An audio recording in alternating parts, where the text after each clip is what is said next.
What's going on, everybody, and welcome to episode number 25 of Subby's Weather Talk podcast. We have a very interesting topic for today, as well as we are instituting our very first video podcast, and we're doing this so that we can get it up on more platforms, get more people to hear and understand what we're talking about. We're going to be uploading onto many different YouTube channels, and we'll make sure that we will get those out to you guys as soon as we get them uploaded and ready to go. But we've got Jason Zorns here today. He is the returning guest to Subby's Weather Talk. He is the executive director of Torcon Weather Team. Good morning, Jace. Good morning, Subby. How are you today? I am doing fantastic. And for those of you that might have forgot what Torcon Weather Team is, Jason, why don't you remind everybody who we are and what we do? Well, basically, the Torcon Weather Team is a all hazards weather team. We do everything from alerting on social media, and as we talked about in our last podcast with the changes to the National Weather Service and their alerting system and things like that, we've made it very we've taken it to the forefront with Torcon Weather Team with alerting people through social media. So we're at like 3,500 followers now, I think, on Facebook, growing every day. We've also moved over to several other social media platforms, but our biggest thing is alerting the public. We've got obviously Subby is our chief meteorologist. I'm the executive director, and we've got many directors that handle different aspects of different areas of what we do, whether it be social media, whether it be communications, things like that. So basically, we are a all hazards weather team. We have meteorologists, we have chasers, we have storm spotters out in the field. We've got people that specialize in social media. Myself, I am a chaser, and that's our number one goal is to alert the public on and keep the public informed on any type of weather emergencies that we have out there. And we're not just a platform that covers tornadoes. That's a common misconception amongst weather teams. Now there are a lot of weather teams out there that are like that. Um, they cover severe storms only during storm season, and that's fine. I mean, if that's what your thing is, that's fine. But several years ago, when we created Torcon Weather Team, we wanted to create something entirely different, and we wanted to cover all hazards, and we cover everything from winter storms, blizzards, hurricanes. I mean, as some of you guys saw that follow us, we chased Hurricane Helene, and that magical disaster, as I like to call it. We've chased snowstorms this year. We've chased several tornadic storms. Um, so we deal with all types of weather, not just including and this is one thing that we kind of take pride in is we also cover the wildfires out west because most of those are weather related. So that is what Torcon Weather Team is.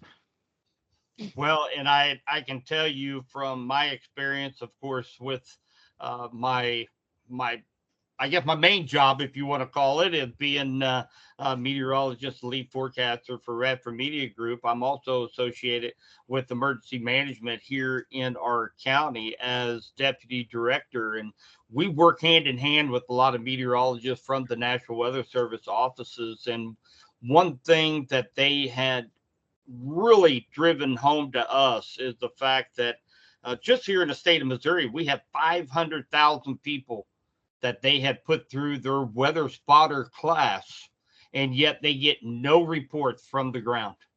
And that's where organizations such as Torcon Weather Team and so many more viable storm chaser groups that are out there on social media are so important, because I can tell you one thing: in Subby's Weather Talk, in our group on Facebook, we have meteorologists from the National Weather Service out of Pleasant Hill in our group, and they typically don't talk all that much, but they go to our page during severe weather events just so that they can get some reports, just so that they can see some pictures of what's going on the ground level, because they're not getting any cooperation.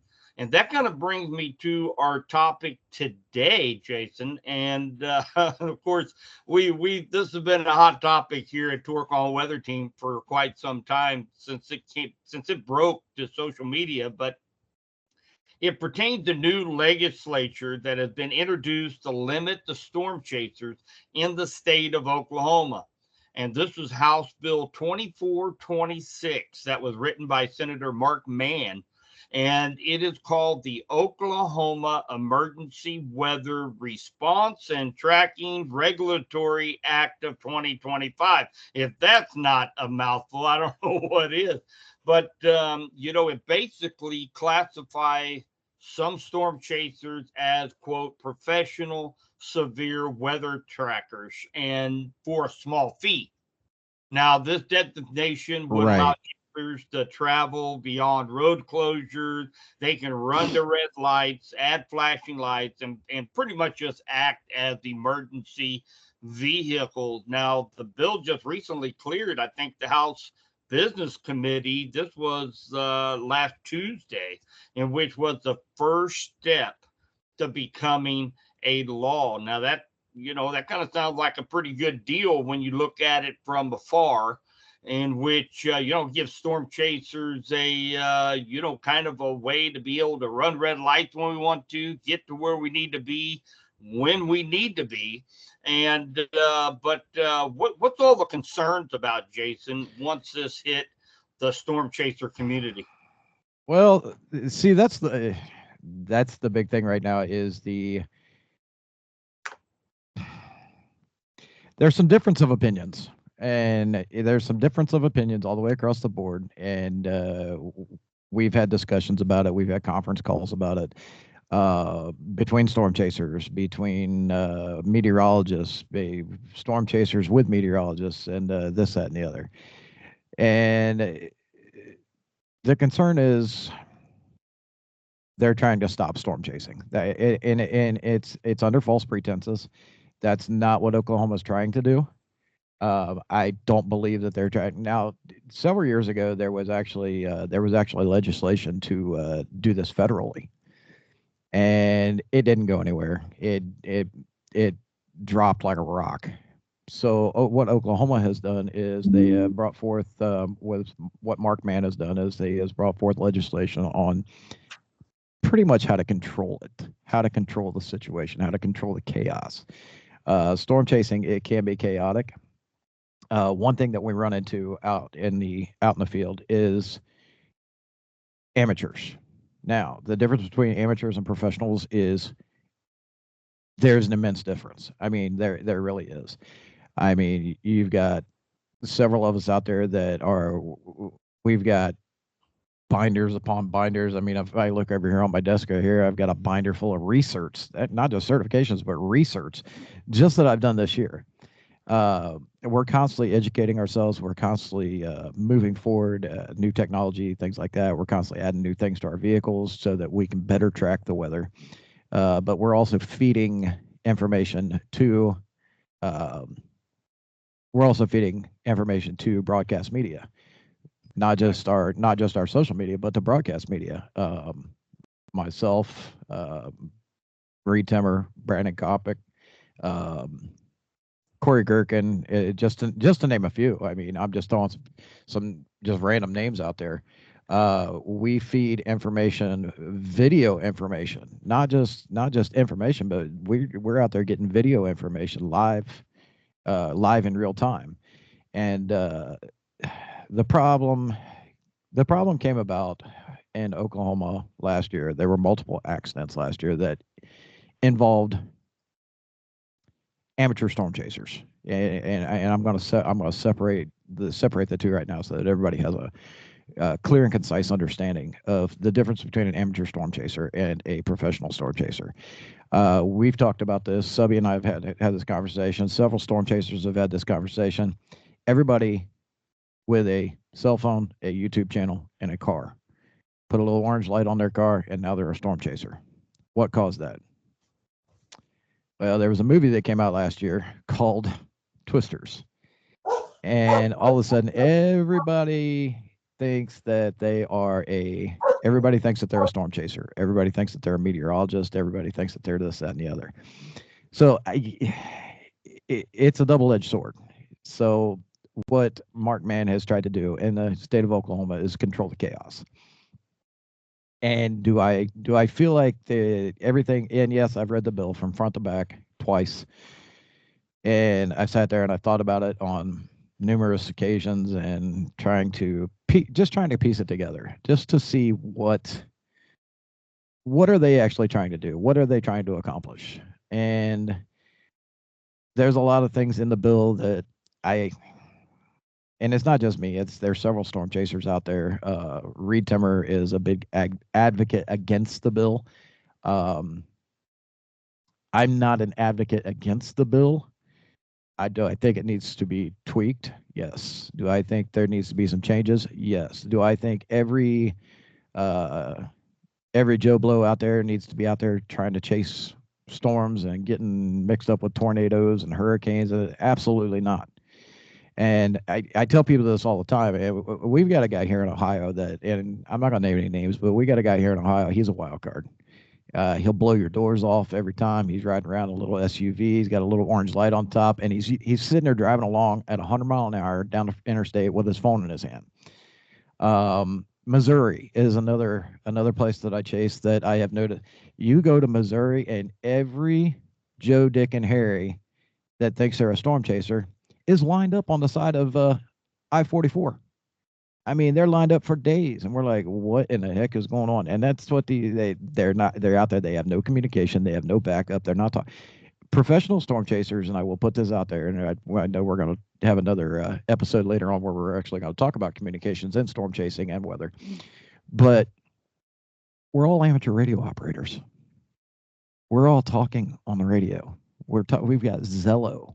We've got P25. We've got DMR. We've got analog. We're talking to each other. We may not be on the same team. I may not be on the same team as professional storm chaser number 2, but we're communicating back and forth. Why are we doing that? Because we want to keep each other safe. We all want to go home to our families at the end of the day. And I think that's honestly what this bill was created for, was to control the chaos.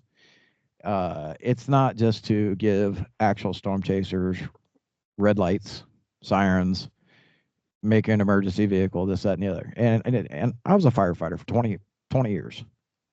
I was a fire officer. And do I think that? Yeah, I do. I think with training, yeah, it could be a thing. But it's going to give us access to scenes. It's going to give us disaster area access, not just for live footage, but something else that we're trained in. A lot of us are trained in either EMS or some type of first aid, advanced first aid, basic first aid, whatever. We're also trained in search and rescue. There's a lot of us that came from, if we didn't come from a full meteorology background, we came from a public safety background. I've got 5 chasers on Torcon on our team, Jim, that are all trained in search and rescue, tactical search and rescue at that. So we're going to be the first ones in there. A lot of times we're going to be the first ones on scene. We're going to be the first ones setting up trauma triage. We're going to be setting up all kinds of stuff and getting everything ready for the first responders.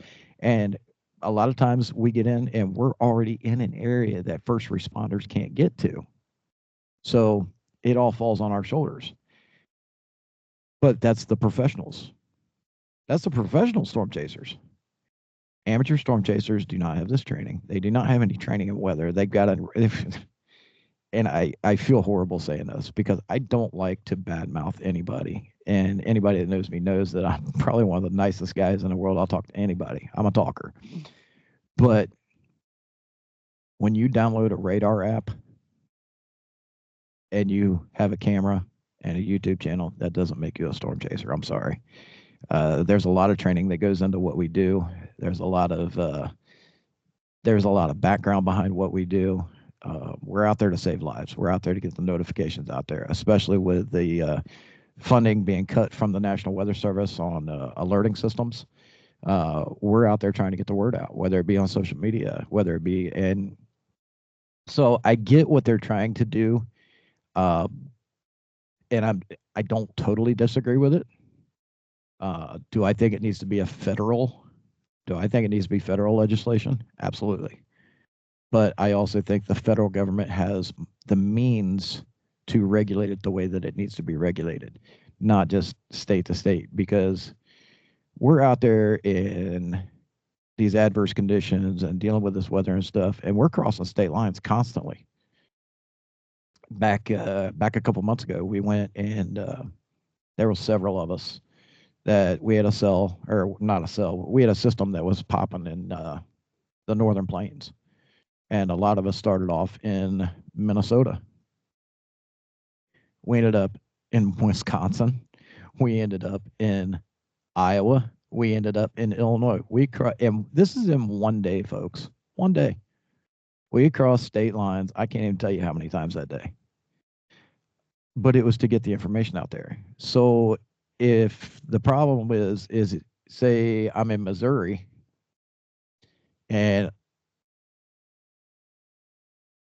the storm system is developing over Oklahoma, I need a license now to go into Oklahoma. I need a license now to get that coverage from Oklahoma so that I can chase it back and feed it back to your radio station, KDKD FM. I mean, I can't feed that information back. What am I going to do? Go sit at the state line and sit and wait? No, that's not what we do. We get after it. We want to get the notifications out there as early as possible. We don't want to sit on our hands and sit there at the state line and wait because of a license issue. And that's the other thing is $500. $500 is what they want to do, the initial fee. Well, when the question got brought up the other day, we had a conference call the other day, and that question got brought up. $500 is, and I heard 3 different people say it. $500 is ridiculous. Well, Mark brought up a valid point. If it's that important to you that you get this information out there, you'll do whatever it takes to get the license. You'll do whatever it takes to get the coverage, to have the backings that you. And there's a bunch of stipulations that go along. And we don't have a problem here. We have chasers that are certified to do this stuff. We have chasers that are ready to go. We have a chief meteorologist. We have broadcast media backing. We don't have these problems, but some of these other people are, and they're not going to have the funds. They're not going to have the means, because a lot of times Torcon Weather Team is one of them. We are completely volunteer. And we pay for everything out of our own pocket here at Torcon Weather Team. I fork it out. My director of admin forks it out. Jim forks it out. I mean, Subby's put money into this team. I've put money in. We try to make sure that everybody has what they need in every way, shape, and form. But the problem is we're not sponsored. And most are not. You have a couple of them out there that work for that contract, freelance, for networks. They're at the network level, and that's fine. Their networks are going to pay for it. Okay. I'll pay for mine. I don't care. But then it's $250 a year after that. $250 a year to go chase and get vital information to the public that they need, especially with the funding being cut. I mean, the funding being cut is the biggest problem. They're cutting alert systems. They're going to all digital alert systems, cell phones, computers, this, that, and the other. Subby, I want everybody to hear that. Your alert systems are going to no longer be maintained. Your tornado sirens are going to no longer be maintained. So how is everybody going to get this information? So, and I know I got long-winded on you, so I'm sorry. But I'm very passionate about this, and I really am.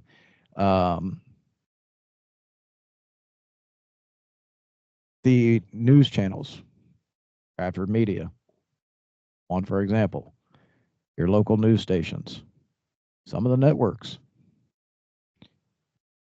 they depend on us to get that information. Do you think they're meteorologists? And nothing against a broadcast meteorologist, because Subby has a degree. I've got a degree. We got several people that have lots of certification. Do you think a broadcast meteorologist from a news station is going to go out there in a vehicle with their suit and tie on and get on the edge of chaos with a tornado? No, that's not their job. That's not what they get paid to do. They get paid to get you the information. They depend on us to feed them that information. Are they going to are they going to take the liability on to put a camera crew out there? No, they're not. They don't want their people getting hurt. They don't want their people taking a chance. They don't want to take a chance on losing their equipment. One camera for a live broadcast street side. One camera is about $110,000. Do you think they're going to risk that equipment?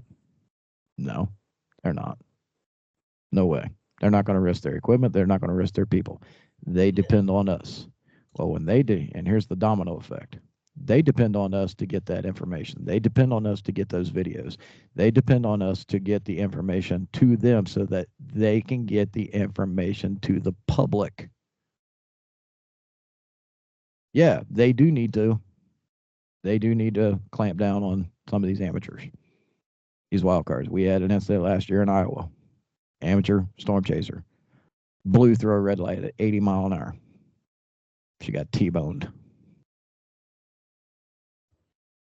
We made sure she got the help that she needed, but it was stupid. We don't blow red lights. Even if I had red lights on my car or on my chase truck, which I don't. I've got amber and clear. I don't have a siren. I'm not a firefighter. I'm not a police officer. I've got absolutely no need for a siren, no need for red lights. I use my lights to let people know that I'm there. I might be out filming. I might be out taking still photos, whatever the case may be. That is to let people know that I'm there so that I don't get hit. I don't feel the need to run red lights. I don't feel the need to run hot lights and sirens. There's no need for that, unless it's a disaster situation. Town gets destroyed. Greenfield, Iowa, prime example. They needed help. Everybody jumped in, and everybody that was somebody jumped in and helped.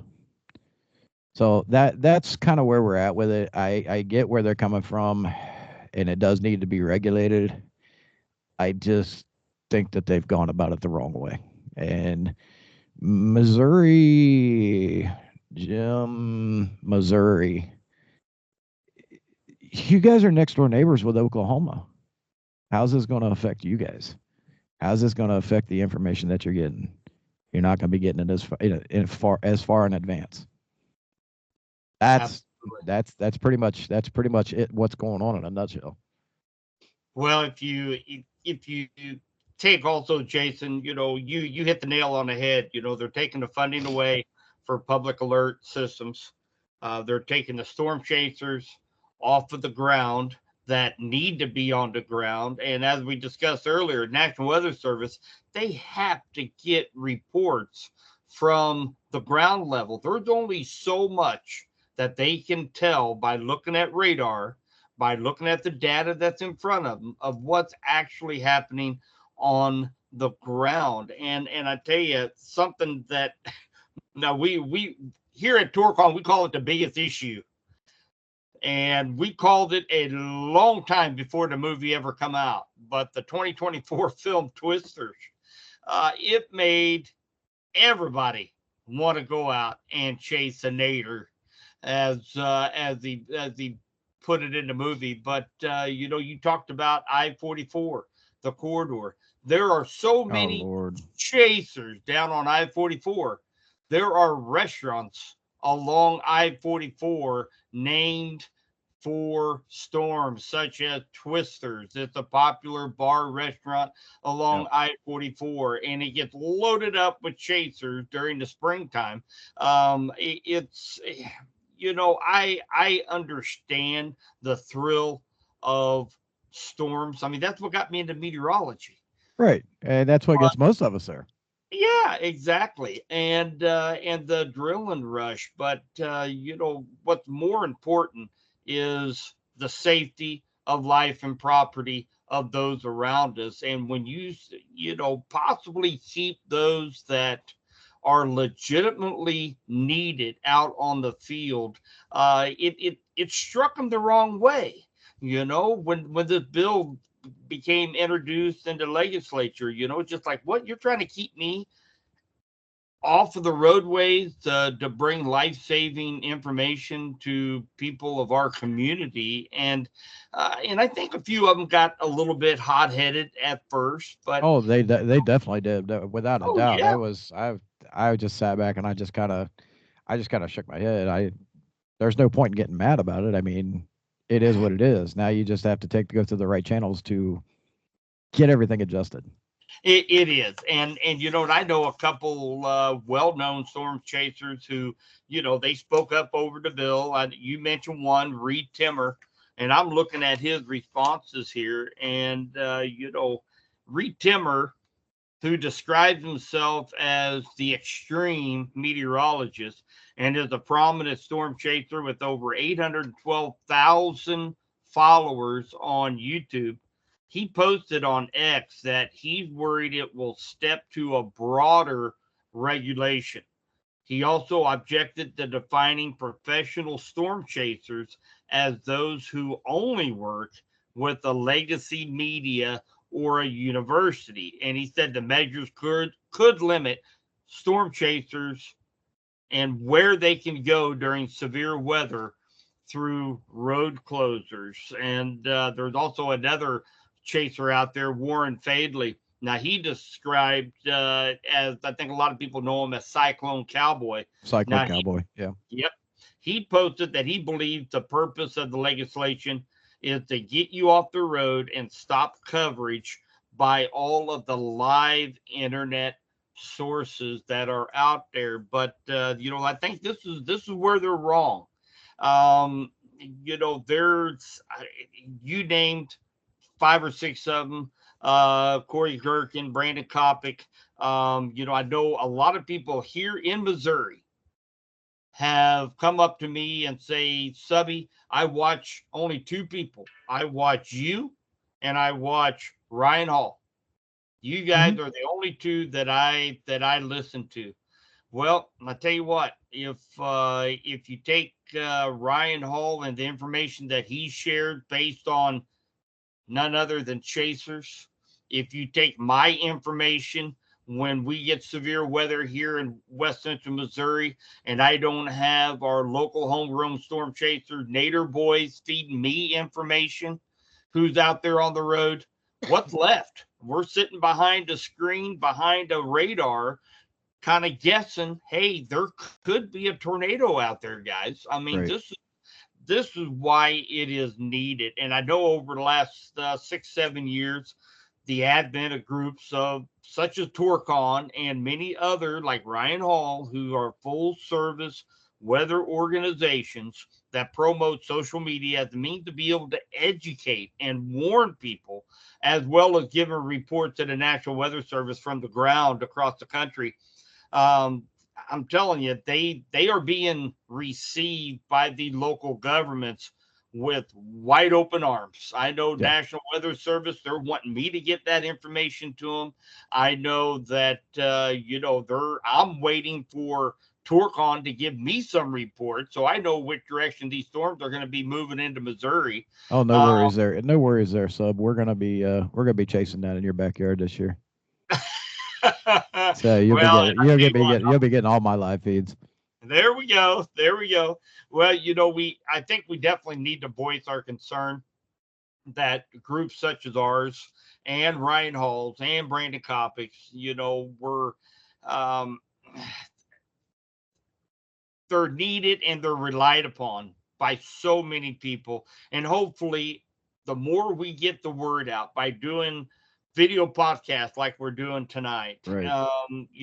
hopefully Oklahoma government can come up with a fair, balanced plan for safety, as well as allowing legitimate storm chasers and spotters do what is needed across the country. And that kind of brings me up to my next point. I'm going to throw something up here on the screen here, Jason. You're familiar with this, and I'll give I want the ones that are watching the video to be able to read what I'm going to read to those listening on the podcast. And let me bring this over here. Let me know when you see that, Jason. Yep, you're up. All right. So basically, this is from the National Storm Chaser Summit organization. It was led president and founder of Eric Fox. I'm actually getting the privilege of going up to the Storm Summit in Overland Park, Kansas here in about another week and a half. I know Kansas has been having some health issues. I know that's limiting some of our team to be able to go up there, but Yeah, I wish I could go. I know, but Jason's dealing with a very, very, very young child, a young baby at the Yep. household, and we don't need to 4-month-old niece. 4-month-old niece. Oh my goodness!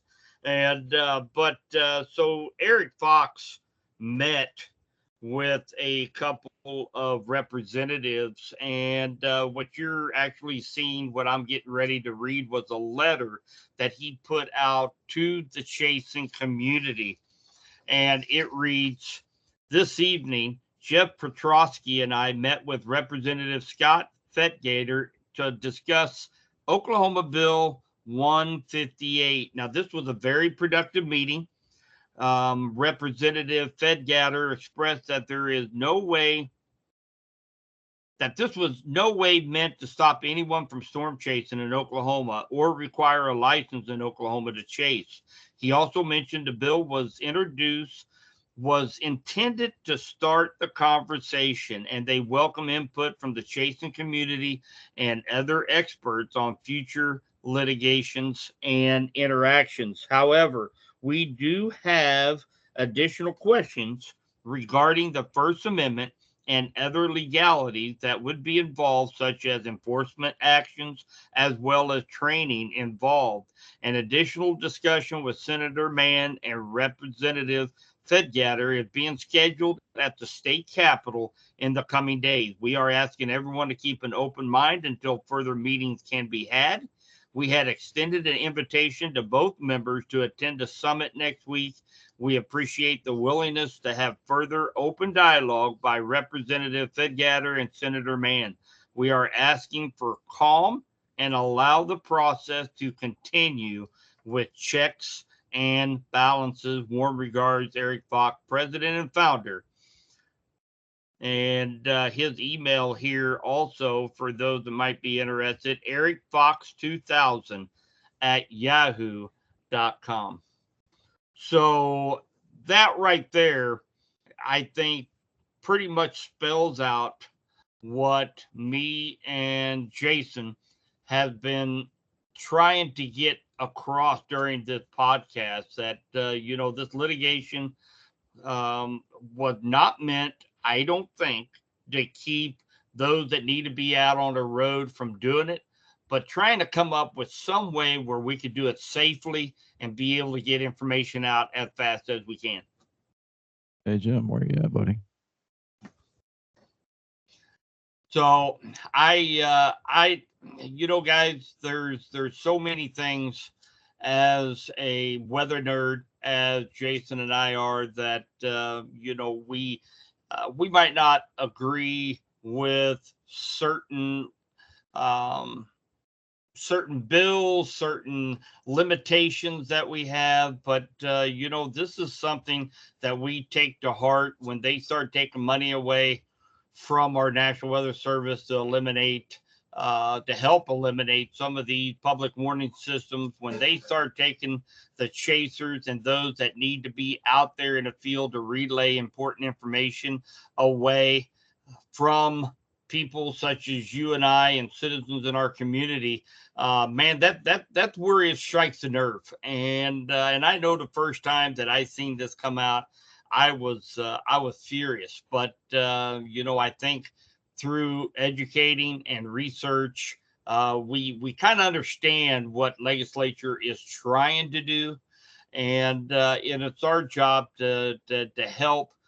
And exactly what Eric Fox meant when he said that he's asking for calm and allow the process to continue with checks and balances. And I hope and I pray that that is what is going to happen as we move forward. Well, So, see, here's gonna be one of my questions, and I'm gonna go down to one of these meetings. I'm gonna go down to Oklahoma for one of these house meetings or whatever it is, and I'm gonna ask the question. I mean, and this is a big thing that we've all talked about. Um, who's gonna enforce it? I mean, I would love to see some type of enforcement somewhere along the way, but who's gonna enforce it? Police departments don't have time. State troopers don't have time. Who's going to enforce it? So that's another question. that's a great valid point right there. I don't think you're going to sit there and have a highway patrolman chasing a guy down I-44 when he's out there behind a EF3 tornado. I don't think you're gonna see that happen. No, Yeah, they're going to be they're going to be going the other way, just like everybody else is. They're going to be going the opposite direction. It's funny because I asked an Ohio State trooper the other day. I said, "Let me ask you something." And I asked him about it. I said, "What would you do in that situation?" He goes, his exact comment to me was, "You do you, boo. I'm going the other way." I just started laughing. But Oh, I that's but I've also got a very good I've got a good reputation in the Midwest and Ohio especially. State troopers know who I am. They and I respect them. They respect me. We stay out of each other's way when it comes to weather events. Like we just had the big snowstorm that just came through, and I would stop and check on them. Or I actually sat in the middle of the interstate on I-75 with a state trooper, just carrying on a conversation, just watching it snow. So I mean, that's the other thing is these guys think that all of us are out there trying to be rebels. We're all out there trying to be cowboys and lasso a nader. That's not the case. And these guys, the state troopers, the police, sheriff's office, these guys know what we're out there for. They know what we're out there trying to do, and they respect us. We respect them. We don't break laws. Well, that's not why we're out there. And we have a mutual respect for each other. And if these guys think for 1 second that they're going to be able to throw down legislature like this and then not have the proper research done, and they did, they shot, and that was the one problem I had with this. That was the one major problem is man shot from the hip, and he put it wasn't. They could say it was for discussion all they want. It wasn't for discussion. It was to regulate it, and that's fine. I don't have a problem regulating it. But they shot from the hip, not knowing what they were talking about. And now that we're raising awareness as storm chasers, meteorologists, forecasters, now that we're raising awareness that hey, you guys shot from the hip on this. You guys, what you're saying doesn't make sense because this is what needs to be done. Well, now they're wanting to have a conversation. Now they're saying it's going to take 2 years. Now they're saying it's not going to happen overnight. So what we have done as storm chasers is they introduced this House bill. They said that they're going to implement it. They said that they're going to enforce it. They said that we're going to pay $500 for a license with a renewal fee of $250 every year. And that's fine. I don't have a problem with that. But let's make sure that it's written right. Let's make sure that the professionals are out there. Let's make sure that we're not infringing on the First Amendment. I like I talked to you about the other day when we were talking about this, Subby. There's a lot of things there that they didn't take into consideration, but the biggest one was the First Amendment, freedom of press. And according to the White House, and I'm just going to say this, according to the White House press secretary, the new White House press secretary, if you are broadcasting live, legitimate, or educational news on the internet, you are now recognized by the federal government as a broadcaster. It's not just TV anymore. It could be YouTube, it could be Twitter, it could be TikTok, it could be Twitch, it could be whatever. You are recognized by the federal government as a broadcaster. We have a YouTube channel. Go over check it out. Torcon WX official. Or Torcon WX team official. Go over there and check it out. I could apply for a press pass for the White House tomorrow and more than likely get it. Food for thought. Well, I want to bring up kind of a funny story, and you talk about how they shot at the hip, they throw out some legislative bill, and now we're just like, whoa, hey, what are you doing? Kind of takes us by surprise and makes us get into that dialogue with them. Well, about the same thing, I can relate to that a little bit because kind of a funny story. Those that know me around the community, I got kicked out of a Chinese buffet on all you can eat crab leg night. Now, I don't eat the rice. I don't eat anything. When it's all you can eat crab legs, I eat all the crab legs. And I was on about my sixth plate. My wife took out a book. She knows when we have crab legs, she takes the book with her because she knows I'm going to be there for a while. And after about the fifth, sixth, seventh plate, I went back up to refill, and there was no crab legs. And so the waitress, I said, "Hey, do you have any more crab legs?" And she walked back in the back, and I get the cook to come back out. And he said, "We are getting close to closing time. You need to leave now." So they instantly stopped me in my tracks. And I'm just like, hey, wait, let's talk about this a little bit. If you're going to have all you can eat crab legs, then I want all you can eat crab legs. Right. Now, it didn't help my end result any at all, Jason. They still kicked me out. However, it forced me to have dialogue with them once they took my crab legs away. So correct. That's kind of what we're kind of faced up here with this legislator. And I can only hope that, like we said, we get the dialogue going, we get the bill written up right.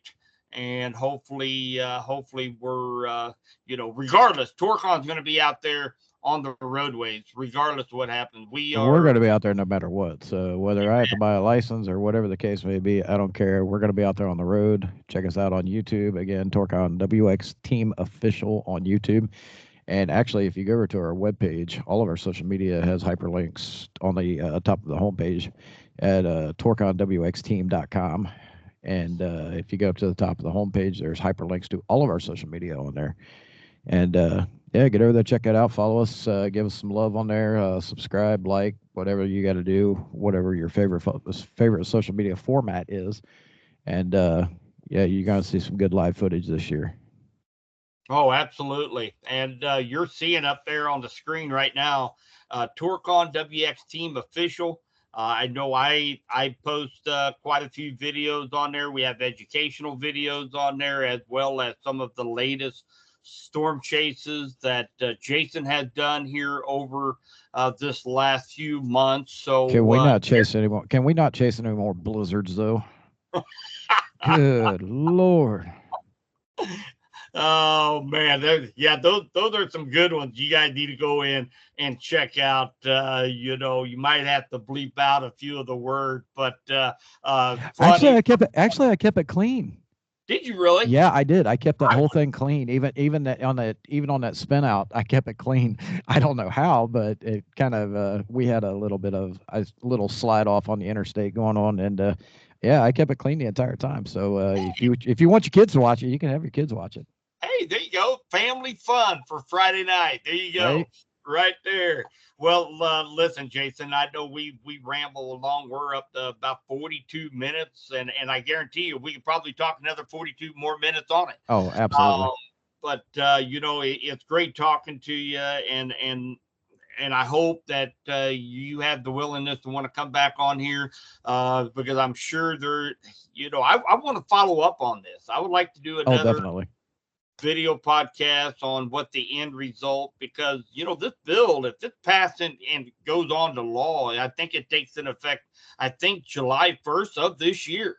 So this Well, is that's where they're talking out both sides of their mouth because they're saying July 1st of this year, and now they're saying 2 years. It's going to take 2 years to put it into place. okay. So Ah, they're saying, well, one side said July 1st this year, and then one side said 2 years from now. I'm like, which is it, guys? Reed said the same thing. He jumped in there the other day. He's like, you're talking out both sides of your mouth. He goes, you need to make up your mind. He goes, what's written in the bill? Tell me what's written in the bill, and that's what we're going to go with because we're going to. And he thought I said it. He's like, because we're going to change it. So, and I'm with him on that. I'm with him. well, listen, we will definitely get you back on here, and For again, sure. guys, if jump over to torconwxteam.com. That is our website. We got some great content. We have our webmaster. He does a great job with our website. Lots of educational. We have, matter of fact, I think we have interactive radar that is Yeah, on we there. do. We have our podcast. And then, of course, all of our links to all of our social media platforms. So make sure you guys go check that out and jump on YouTube tonight. Bring the family around and watch Jason do a spin out on the interstate. Uh, Right. Great family fun with popcorn. But all right, Chase. Well, listen, take care. Thanks for being on with Radford Media Group today. And for all you listeners and viewers today, I want to definitely thank you for keeping up with us for the last 45 minutes. And we hope that you have learned something. And please spread this podcast, spread this video podcast to let's make this thing go viral and spread this out. So, because we definitely know that there is a need to inform and protect everybody. And we're coming up to storm season, guys. Yes, we And are. and from everything, for all of you that you guys know me, I'm a big proponent of the LRC. We've been calling the storm system coming in next week here in the central part of the U.S.